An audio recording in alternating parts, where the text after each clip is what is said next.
Well, thank you, Dayton, and good luck tonight. We're all excited to see how far the team goes this season. While we're speaking of sports, we've all heard high-performing athletes talk about being in the zone. The zone is this effortless, elusive place in which the mind and body come together to make good things happen almost magically. Well, our next guest would argue that same concept applies as much to hip-hop as it does to baseball. As a poet, rap lyricist, and spoken word artist, Toni Blackman believes in the power of improvisation. Her freestyling workshops teach people to think on their feet in order to communicate authentically and in the moment. In 2000, Toni became the first hip-hop artist to be named Cultural Ambassador with the U.S. Department of State. In that role, she travels the globe representing the U.S. in artistic performances and collaborations. She's a Dove Real Beauty role model and active in the Rhyme Like a Girl initiative she created. Toni has shared the stage with the likes of Erykah Badu, Mos Def, The Roots, Wu-Tang Clan, Sarah McLachlan, Sheryl Crow, and so many others. We are thrilled to have her with us on this stage today. Please help me welcome Toni Blackman.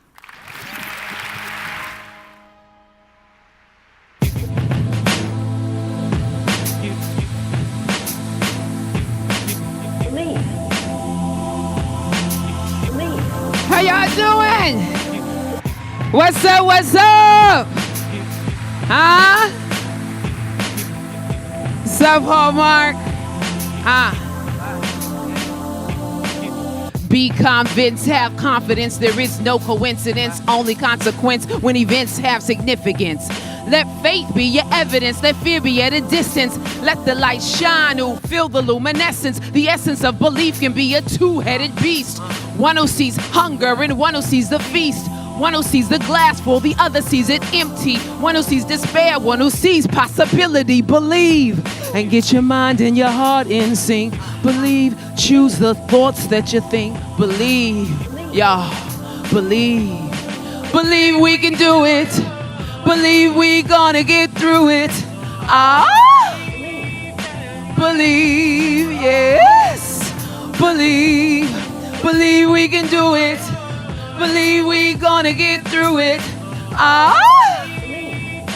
Believe, yes. Believe. Yes. Good morning. I am Toni Blackman. I am a poet, a rap lyricist, a performance artist, a writer, an educator, an activist, a humanitarian, and a citizen diplomat. I travel the world with this thing called hip-hop, being creative every single day. And my partner and I, we've been talking about this concept of believe, and so when Christy told me my topic, I was like, yes, I can't wait to get to Kansas City. And my partner and I, we've been working on this project called the Meditation Mixtape Series. And the first volume of it is called Believe. And it's a hip-hop meditation album project.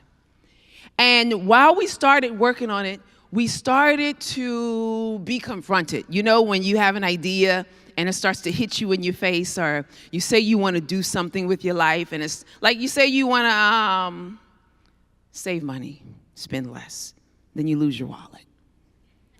Those kinds of things started to happen in our lives. And we struggled with asking questions. What do you believe?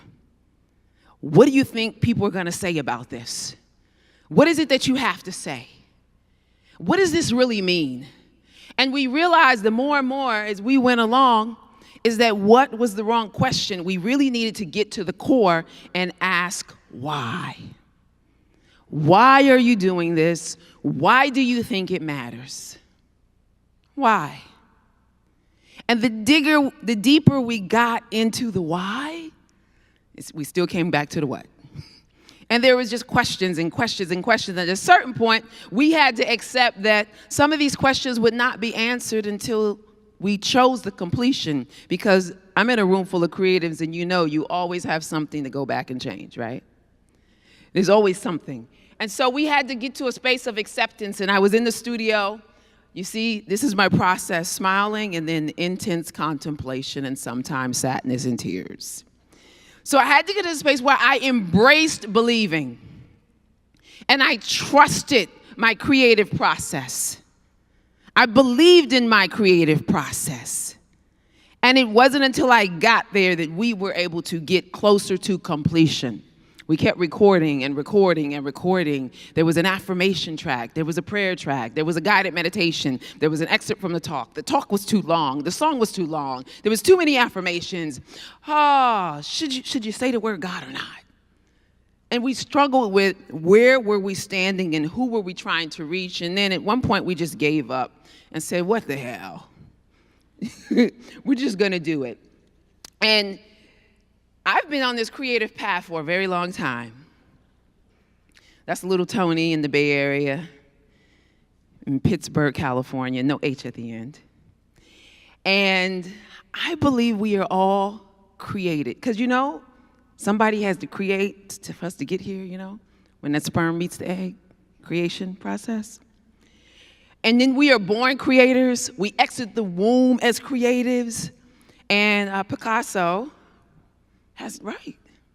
How do we hold on to that creativity once we become an adult? How do we stand in our creativity? How do we own it? Because a lot of folks out there in the real world, my girlfriend who's a musician composer, she calls them civilians. So there's the creatives and then there are the civilians. And the civilians, Maritri Garrett from Soul Folk Group. And so Maritri says, the civilians are out there looking at you like you're crazy. But your fellow creatives, they get your insanity because we're all really just nuts waiting to be cracked open, right? Because that's the moment. That's when the hot shit comes, right? So at age 4, as my aunt Jennifer, who was a writer and an English teacher, put a pen in my hand and she said, you were writing before you knew how to write and we just got tired of you. Reading books you couldn't read yet.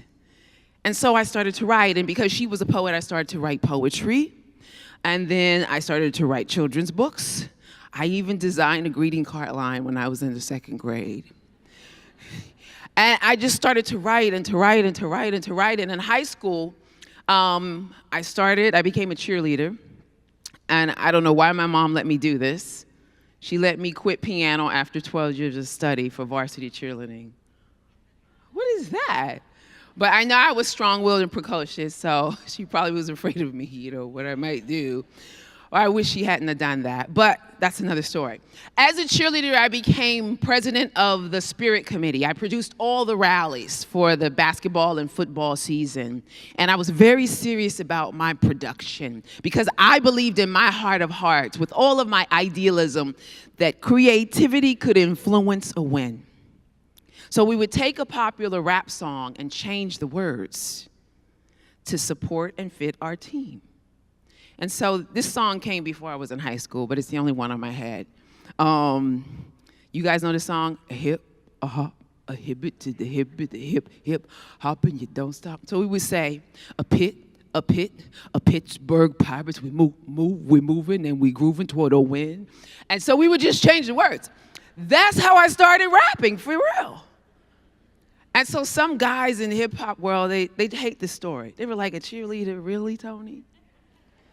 So you were in a cheerleading uniform, you, your cousin, and your best friend decided to have a rap group.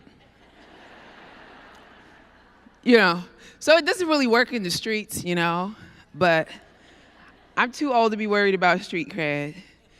So I let it go. But that's how it all started to unfold, and I wanted to hold on to my creativity. And what helped me to do that was my belief in myself. And the belief came from having belief coaches. How many of you have a teacher that you remember? Right? Everyone has a teacher. And I hate the way teachers are treated in this country. Because my teachers changed my life. My teachers set the tone for everything I've been able to do. And there was one in particular, Mr. Brown. He was the winningest kickball coach at Highland Elementary School on Harbor Street in Pittsburgh, California. Mr. Brown, Forrest Brown, loved to win. Mr. Brown did not like to lose. Mr. Brown took kickball very seriously, and he used it as a metaphor for life at all times. If you're struggling with math, kickball was going to be a part of his tutorial. And so in the 5th grade, I decided I wanted to run for school secretary. And this is when my leadership bug was really getting bit. It was biting me. And I wrote a speech. My best friend on my grandmother's block was my campaign manager. And then, I went on stage. My hands were shaking. And I kind of read the speech, or maybe I didn't. I don't know what happened. But I walked off the edge of the stage in an auditorium, and I missed the first step. So in front of the whole school, I went boom, boom, boom, boom, boom, boom, boom. And I fell on the floor, so I started to cry as if I were severely injured. And Mr. Brown came over to me, and he helped me up and he helped me out, and I limped out of the cafeteria. And he said, meet me in my room, in the classroom. And so after school, of course, Cecilia Nichols won. We're Facebook friends today, don't worry. So she won, and there I was, and he started on his speech. And he talked to this 10-year-old as if she were 20, because he knew I was deep, and he knew I could handle it. And he talked to me. He was like, listen here, kiddo. You want to win? You've got to practice and prepare. And most importantly, if you want to win, you've got to believe. And who I saw on that stage did not believe in herself. He was like, what do you want to do beyond be school secretary? Wipe those tears. Because I acted like my world was ending. And I said, well, I thought I wanted to be a great orator. That's what we called it back in the day. There's young people in here, they may not use that word. I want to be a great orator, but I suck. And he says, Toni, great orators are made, not born. You practice. So he gave me tips, he gave me insights, and at 10 years old, I decided I was going to be a speaker. And I started to take notes on speakers. I started to watch every speaker I could get. I'd go to church early with my grandma, who thought I was just being a good girl, because Reverend Brown was really entertaining. And I would sit there and I would study and I would learn, and I would love when he would get so into it, he'd start to sweat. And I was like, I want to sweat like that. Like, I want to be so moved. I want to move myself. And it's funny because fast forward 2 years later, I ran for office again, but Chuck Gomez won because he was cute and the girls liked him. So I knew it wasn't because of me that I lost. And then in 8th grade, there was some light bulb came on. See, I was severely depressed in 7th grade. It was a struggle. But in 8th grade, I don't know what happened. There was a shift. And I said, I'm going to try again, and I'm going to run for student body president this time. And there I was in Mr. Massey's English classroom with Paul Doolittle and Darmel Brown. Paul Doolittle does not remember this, but they helped me write my speech. And Paul Doolittle said, okay, you got to have a good ending. Okay, you got to do movements. You got to do something. So you got to say, remember that name. Remember that name. And so we wrote this thing where I ended it. Remember that name. Remember that name. Toni D. Blackman. And the D stands for does her duty. And then walked off. And so in Central Junior High in Pittsburgh, California, my best friends, Felicia Gaines and Laverne Rice, were in the back. They started a little soul clap. And then the rest of the students joined in. And then all the teachers got really mad. It was my first standing ovation, and I was sold. That was it. That was it. And that set the rest of my life. And it started from the 5th grade with Mr. Brown and that moment of failure. And I started to believe more in my ability myself, walking through fear and insecurity still, right? Because I was in a small town. The arts don't really get supported. Everyone is kind of much happier if you say, I'm going to be a nurse than be a poet. And I kept going, and I decided I wanted to go to school across the country. My grandma was not happy because it was very far. So I went to Washington, D.C. I said no to London. and NYU was too expensive. So there I landed at Howard University in Washington, D.C., and I was a walk-on the volleyball team, and I soon found out that I was not that good at volleyball.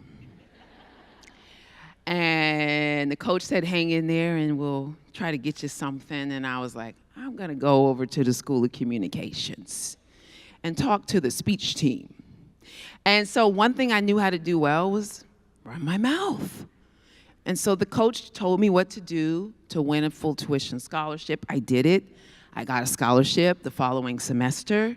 And it all went back to Mr. Brown. I paid for school. I paid for my BA and my MA speaking. And it blows my mind. First of all, I never knew that was a possibility until the volleyball thing wasn't quite working out, when the ball hit me in the face a few times. And it was like a launch pad for other things, and it was a launch pad for my life.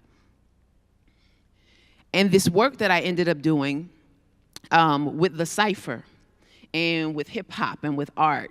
So of course, as a believer of creativity, there I am working at a corporate media training firm and in graduate school studying organizational communication when I commit to being a poet. That's when I said, I'm gonna lead a creative life. I'm gonna write poetry. And Grandma, you know what else? She says, what? I'm gonna start rapping again. And it was the first and only time in my life I ever heard my grandmother use a curse word. I'm not lying. Like, she was sick. She was sick with cancer and she was dying, and she's cursing me out. And I cried, but I kept doing it because I knew there was nothing else for me to do. I was miserable, not being creative. And the cipher, spelled C-Y-P-H-E-R, became an integral part of my life's work. The cipher is a circle. It's a circle of sharing. It represents 360 degrees. It's about completion of thought, giving and exchanging energy, information, and ideas. If you see a group of artists and they're like in this circle together, they're having a cipher. If you see a group of dancers in the circle, they're having a cipher. And legendary pop master Fable from Rocksteady Crew once told me, Toni, the cipher is ancient. It is human. Humans have been dancing in ciphers, drumming in circles, praying in circles, eating in circles for all time. He's like, it's no surprise that this circle is a significant part of hip hop, because true hip hop, the hip hop we know, is about the expression of your humanity. Totally contradicts the narrative we see in the mainstream media. And so the cipher is everything and nothing. The cipher is 360 degrees, and like soul singer Erykah Badu sang the song, my cipher keeps on like a rolling stone. It keeps going and keeps going. So I started this project in Washington, D.C. because I wanted to be a better rapper. I'm in grad school studying training and development, workshop design, and organizational communication. So I actually used the degree, but I used it with rappers. And we started to sit in these circles to build improvisational and freestyle skills. And I started to use the stuff from the speech team. So I'd give you the proverb, patience is a virtue. You take the proverb, it takes a village to raise a child. And then you would freestyle, improvise what that proverb means.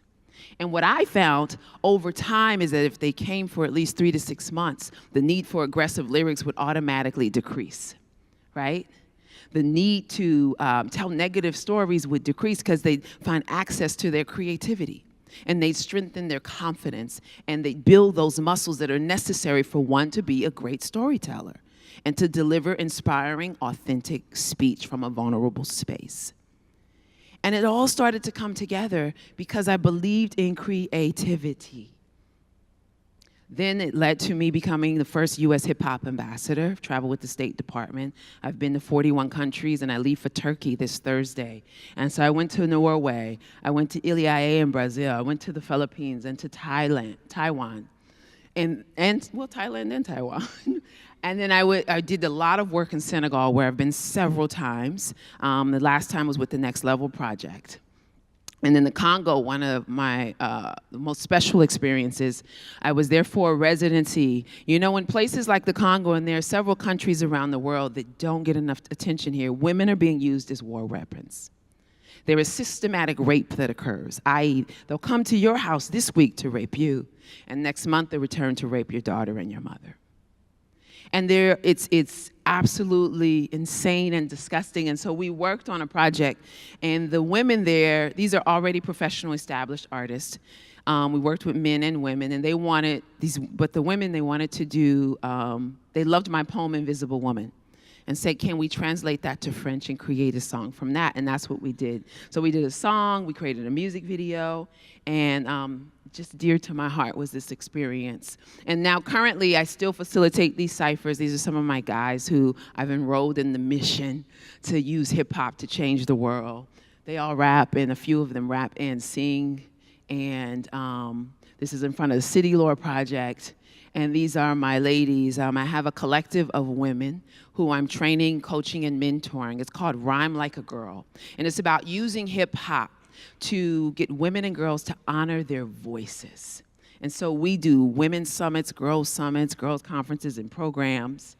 And now the cipher, I do cipher workshops using impromptu speaking techniques with all kinds of groups. I use impromptu speaking, improvisational poetry, and freestyle rap. This is with the foster care staff in the Bay Area. And so I work with universities, corporate professionals, organizations, and that sort of thing. And I'm really excited about this work. So believing in my creativity led to me being a teaching artist at Carnegie Hall. And I'm working on a food and wellness series where we're using the rappers to promote eating healthier and more nutritious food. The meditation mixtape we'll be doing in the fall. And then my book, Wisdom of the Cipher, which gleans spiritual principles I've learned through working with rappers, will be out in September. And so I'm really, really excited about manifesting this dream and this vision for my life. And a lot of it, I didn't plan. It just happened. Doing what I do, you know, and that sort of thing. And so I want to get a few people up here with me as we meditate here. And I need like a couple volunteers, 2 or 3, because I believe in the power of the cipher. And I know that we have a theme. No one's moving. Woo! Okay. The people here, down here in the orchestra seating, can I get like a couple folks who are interested? Creative people?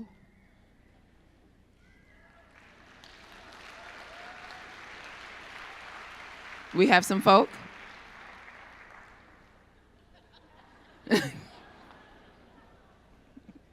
We have some folk over here. 1, 2. Okay, we got 1.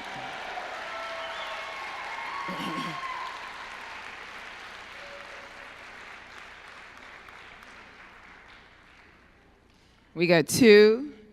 Any ladies? Ladies. Hey, ladies. Oh, come on up. Come on up. Hi. Yes. All right, so we have Michael and Kate and Pat. All right, look at that, and Yolanda. So we're going to, I wanted to have a beatbox. I was going to ask, does anyone beatbox here? No, everyone laughs. Okay. I'm just asking. Okay, so we're gonna try to make some music. I want you to now take yourselves back to kindergarten when everybody was a singer. So we're gonna try a do do do do do do. That's your part, Hallmark. You up top too, you're not out. Do, do, and over to the side over here. Do, do. Uh-huh. So we're gonna create a poem about I believe. Can we come up a little closer here? So what you believe, I want you to think about what you believe. If you get stuck, just say, I believe, and you pass the mic. We're going to talk directly into the mic so that everyone can hear you. So I'm going to start it out. I believe in creativity. If you have more than one concept or word, you can just go on. But we're just going to go do a few rounds, I believe. You got it? I believe in courage. I believe in girls. I believe the children are the future. I believe in love. I believe in Little Debbie snack cakes. I believe in caffeine. I believe in Santa. I believe in dancing. I believe in my children. I believe in sunshine. I believe in Pat's children. I believe in teachers. I believe in teachers. I believe in Michael Lee's beard.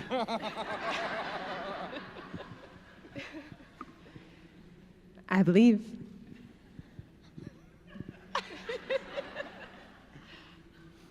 I'm going to pass this one. I believe in the Royals.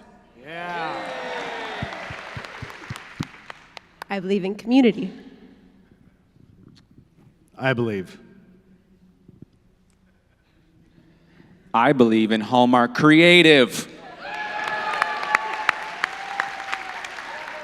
I believe you stole my line. I believe in great minds thinking alike.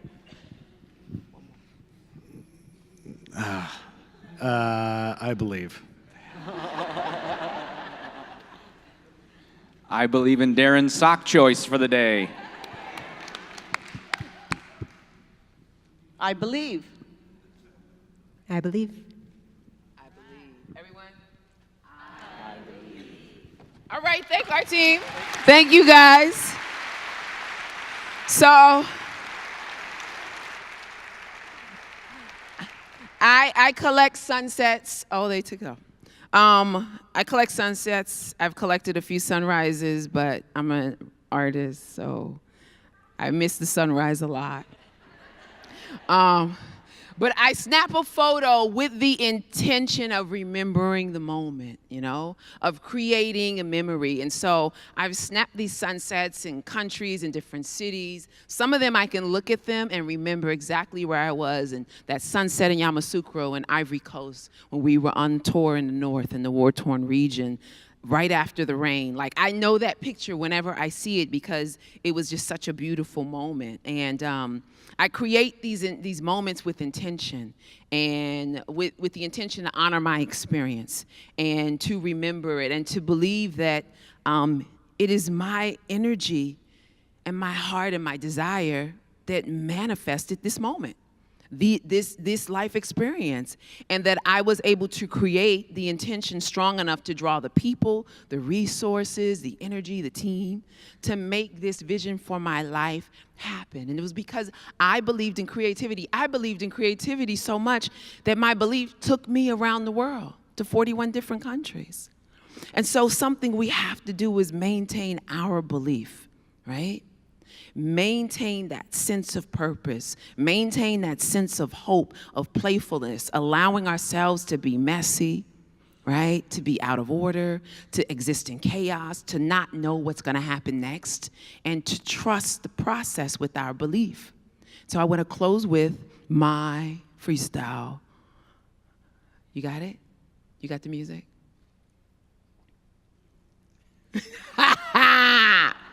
He mimicked a. So check it out. Here we go. Go. Buru, buru, buru, ch, buru, ch. Come on up top. Let me feel you. She raised the roof. Believe. Can we get a little louder? Yes. Believe. Yes. I believe that we are one. I'm here at Hallmark praying for the sun, but it's not gonna come. And we deal with gray skies, but still I open my eyes and I recognize that here with the power of creativity, I look into your eyes and I can see me. We are one. I'm telling you, yes, we are. I said each of us possesses the sun, moon, and stars, I believe. I believe when I came here, when I talked on the phone, when Christy called me when I was at home back in New York City, it was all so pretty. I'm saying right now, Kansas City, do you see me? Do you feel me? Do you hear me? Do you know where I'm coming from? I'm telling you right now, life is a game that can be won. Believe in creativity, believe in your team, believe it all, and we can all live the dream. Believe. I am Toni Blackman. Thank you.